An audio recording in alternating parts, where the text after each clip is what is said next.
اللہ عز و جل کے لیے لفظ پیر استعمال کرنا کیسا ہے؟ کیا فرماتے ہیں علماء دین و مفتیان شرع متین اس مسئلے کے بارے میں کہ کیا اللہ عز و جل کو پیر کہا جا سکتا ہے؟ جواب سننے سے پہلے دوستوں سے گزارش ہے چینل کو ضرور سبسکرائب کریں، ویڈیو کو لائک اور ثواب کی نیت سے شیئر کریں۔ جواب: قوانین شریعہ کی روح سے اللہ عز و جل کی ذات اقدس پر لفظ پیر کا اطلاق منع ہے، کیونکہ یہ ایسا لفظ ہے جس کا اللہ تعالیٰ کے لیے استعمال شرع یعنی شریعت سے ثابت نہیں، اور اس کے بعض معنی اچھے اور بعض معنی مثلاً شریروں کا استاد، بوڑھا وغیرہ برے ہیں، اور ایسا لفظ اللہ تعالیٰ کی برگاہ میں استعمال کرنا منع ہوتا ہے۔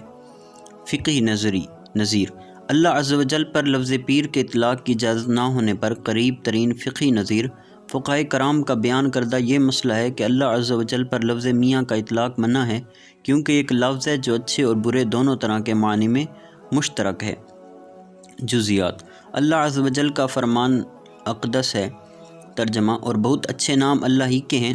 تو اسے ان ناموں سے پکارو اور لوگوں کو چھوڑ دو جو اس کے ناموں میں حق سے دور ہوتے ہیں۔ اس آیت مبارکہ کی تفسیر بیان کرتے ہوئے ابو عبداللہ محمد بن عمر رازی تفسیر کبیر میں فرماتے ہیں، ترجمہ: یہ آیت اس بات پر دلالت کرتی ہے کہ اللہ عز و جل کے اسماء توقیفی ہیں، نہ کہ اصطلاحی،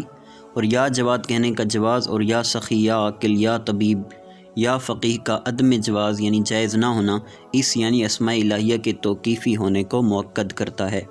مفسر شہیر مفتی عامر خان نعیمی علیہ رحمہ تفسیر نعیمی میں فرماتے ہیں، قوی یہ ہے کہ اللہ تعالیٰ کے نام توقیفی ہیں، یعنی اس کو صرف انہی ناموں سے یاد کیا جاوے جو قرآن مجید یا حدیث شریف میں مذکور ہیں یا جن پر امت رسول اللہ کا اجماع ہو۔ جس لفظ کے معنی اعلیٰ بھی ہوں اور ادنا بھی، وہ اللہ عز و جل کے لیے نہ بولو، حتیٰ کہ اعلیٰ حضرت قدس سرہ نے فرمایا کہ اللہ میاں نہ کہو، کہ لفظ میاں عورت کے شوہر کو بھی کہا جاتا ہے۔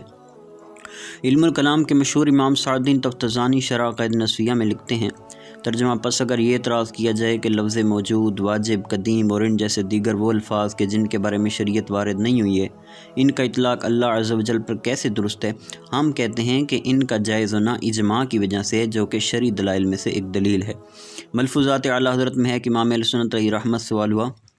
حضور اللہ میاں کہنا جائز ہے یا نہیں؟ جواباً ارشاد فرمایا، زبان اردو میں لفظ میاں کے 3 معنی ہیں، ان میں سے 2 ایسے ہیں جن سے شان الوہیت پاک و منزہ ہے، اور ایک کا صدق ہو سکتا ہے۔ تو جب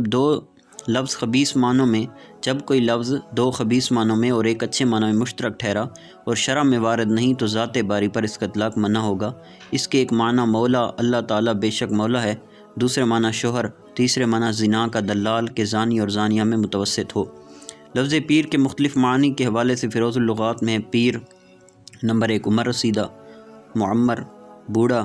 نمبر 2 ہادی رہنما مرشد، نمبر 3 ولی بزرگ، نمبر 4 شریروں کا استاد، نمبر 5 دوشنبہ پیر۔ واللہ اعلم عز و جل ورسولہ اعلم، صلی اللہ تعالی علیہ وسلم۔